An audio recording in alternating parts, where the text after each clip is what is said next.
नमस्कार और स्वागत है आप सभी का एक और नए वीडियो में। तो आज हम लोग जा रहे हैं मुंबई की एक बहुत ही आइकॉनिक लोकेशन पे जिसका नाम है छत्रपति शिवाजी महाराज वास्तु संग्रहालय। तो इस म्यूज़ियम की कहानी शुरू होती है 1905 में, जब इसकी नींव रखी गई थी। एंड जब पहला विश्व युद्ध चल रहा था तो इसे एज अ हॉस्पिटल की तरह भी यूज़ किया जाता था। आगे जाके ये आम नागरिकों के लिए 1922 में ओपन हुआ।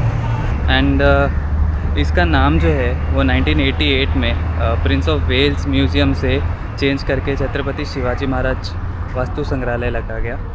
एंड ये इतना आइकॉनिक है क्योंकि यहाँ पर जो है वो चीज़ें उनकी संख्या है अराउंड 70,000। सो भारत के साथ साथ भारत के बाहर की भी बहुत सारी चीज़ें हैं, बहुत सारे ऑब्जेक्ट्स हैं जिसमें पेंटिंग्स है, आर्ट है, फिर बहुत सारे हथियार है।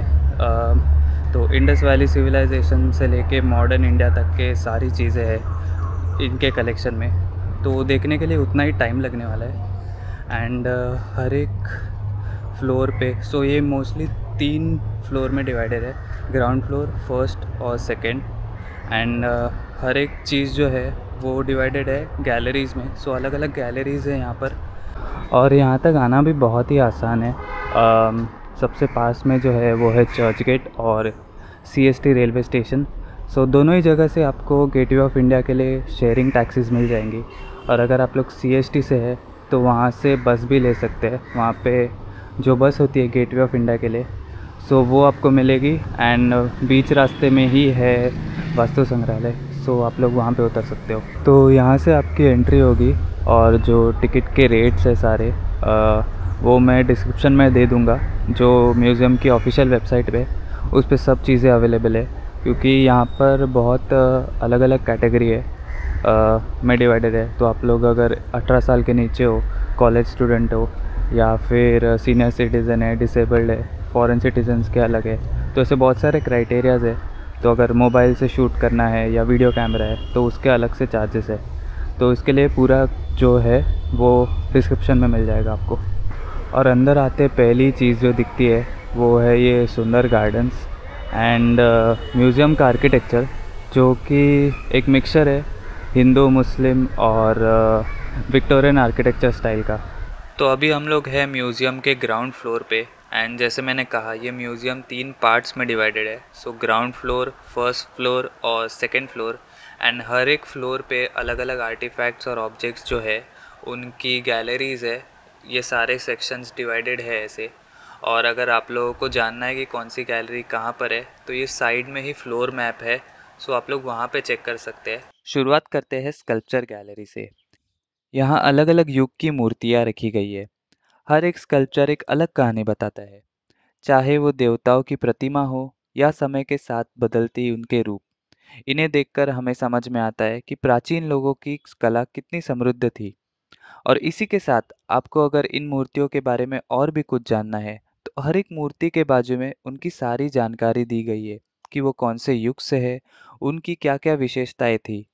और इसी स्कल्पचर गैलरी से जुड़ी है जैन गैलरी।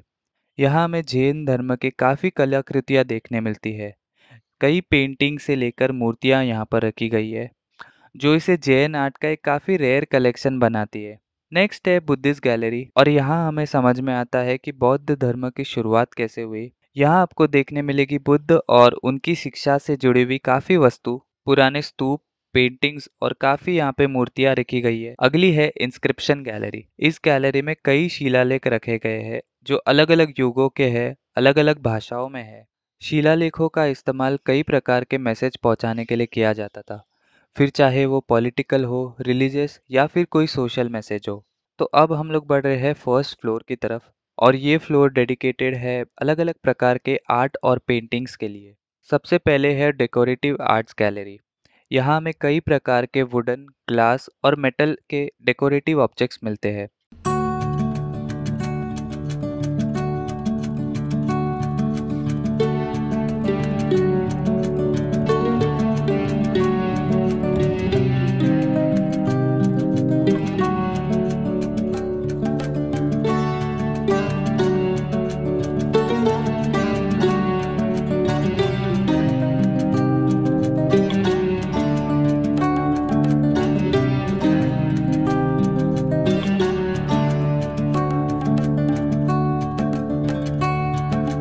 नेक्स्ट है हिमालयन आर्ट्स गैलरी।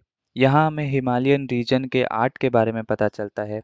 यहाँ पर आपको पेंटिंग से लेकर कई सारी देवी देवताओं की मूर्तियाँ दिखेंगी और उसी के साथ साथ काफ़ी सारे डेकोरेटिव आइटम्स भी रखे गए हैं।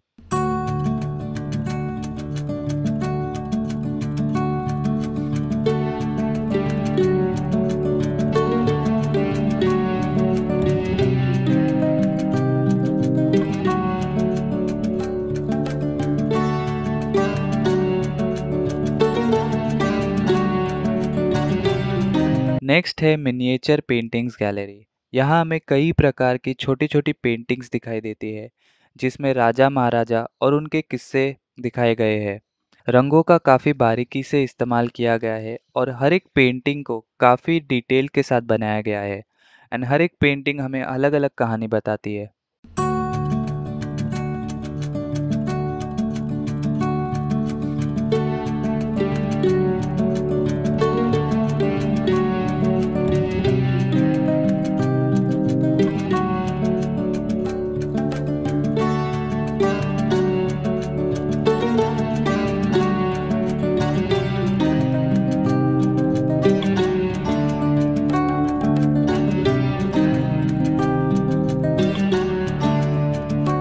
अगली गैलरी डेडिकेटेड है मुंबई के लिए।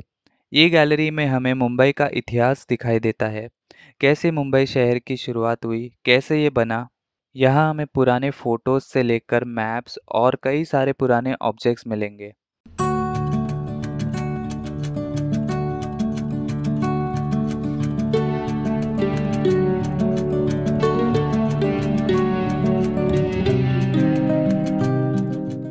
अगली गैलरी है इंडस वैली सिविलाइजेशन की और ये गैलरी हमें 5000 साल से भी ज़्यादा पीछे ले जाती है। यहाँ हमें कई सारी चीज़ें देखने मिलती है, मिट्टी के बर्तन, छोटी मूर्तियाँ, मोहरे और कई सारे ऐसे ऑब्जेक्ट्स हैं जो रोज़मर्रा की ज़िंदगी में यूज़ होते थे। इसी के साथ साथ हमें इस गैलरी में एक इजिप्शियन सिविलाइजेशन की मम्मी भी देखने मिलती है और उसके साथ कई सारे ऑब्जेक्ट्स जो जुड़े हुए हैं वो भी यहाँ डिस्प्ले किए गए हैं।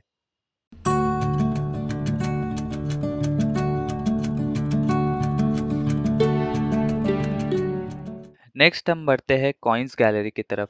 यहाँ पर आपको पुराने से लेकर मॉडर्न ज़माने तक के यूज़ होने वाले कॉइन्स देखने मिलेंगे। पुराने ज़माने के जो सिक्के हैं यहाँ शोकेस किए गए हैं। हर एक सिक्का एक अलग राजा और साम्राज्य की कहानी बताता है और अगर आपको इनके बारे में ज़्यादा जानकारी चाहिए तो हर एक सिक्के के बाजू में सारी इन्फॉर्मेशन आपको मिल जाएगी। नेक्स्ट हम बढ़ते हैं जापान और चाइनीज़ आर्ट्स गैलरी में। ये गैलरी काफ़ी ज़्यादा कलरफुल है। यहाँ आपको देखने मिलेंगे जापान और चीन के सिरेमिक के ऑब्जेक्ट्स, पेंटिंग्स और काफ़ी स्टैचूज।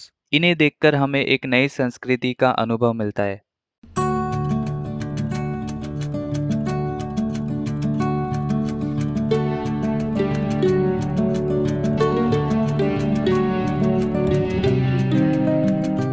अगली है आर्म्स गैलरी।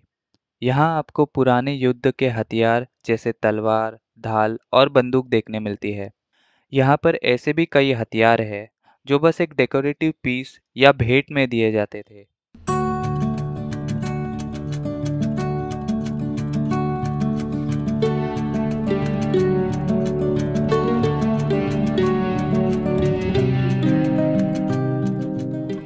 नेक्स्ट है टेक्सटाइल गैलरी। इस गैलरी में हमें भारत के अलग-अलग राज्यों के कपड़े और उनकी डिज़ाइंस देखने मिलती है।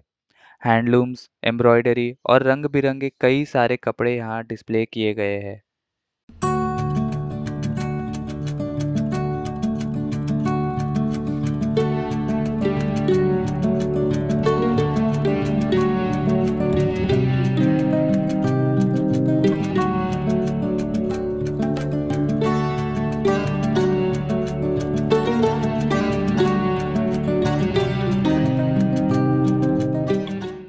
सबसे आखिर में हम बढ़ते हैं नेचुरल हिस्ट्री गैलरी में।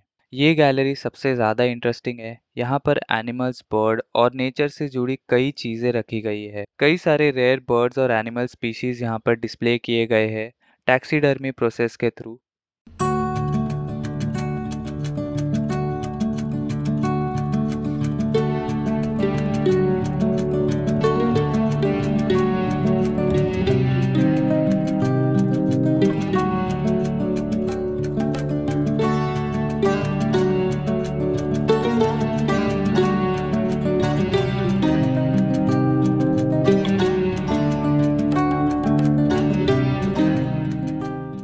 तो म्यूज़ियम कैसा लगा आप लोग कमेंट सेक्शन में बताना, और नए हो तो चैनल को सब्सक्राइब ज़रूर करना। अब कुछ चीज़ें या फिर कुछ गैलरीज़ जो है म्यूज़ियम में वो बंद हो सकती है जब आप लोग विज़िट कर रहे हो, क्योंकि रेस्टोरेशन का काम चलता है, या फिर अगर कोई एग्ज़िबिशन है तो उस एग्ज़िबिशन के लिए वो गैलरीज़ बंद कर देते हैं ताकि उधर जो दूसरा एग्ज़िबिशन है उसका काम चल पाए। एंड सो हो सकता है आप लोग जब आ रहे हो आपको देखने ना मिले। और मैं अब मिलूँगा आप लोगों से ऐसे एक वीडियो में अगली बार। तब तक के लिए take care and keep travelling.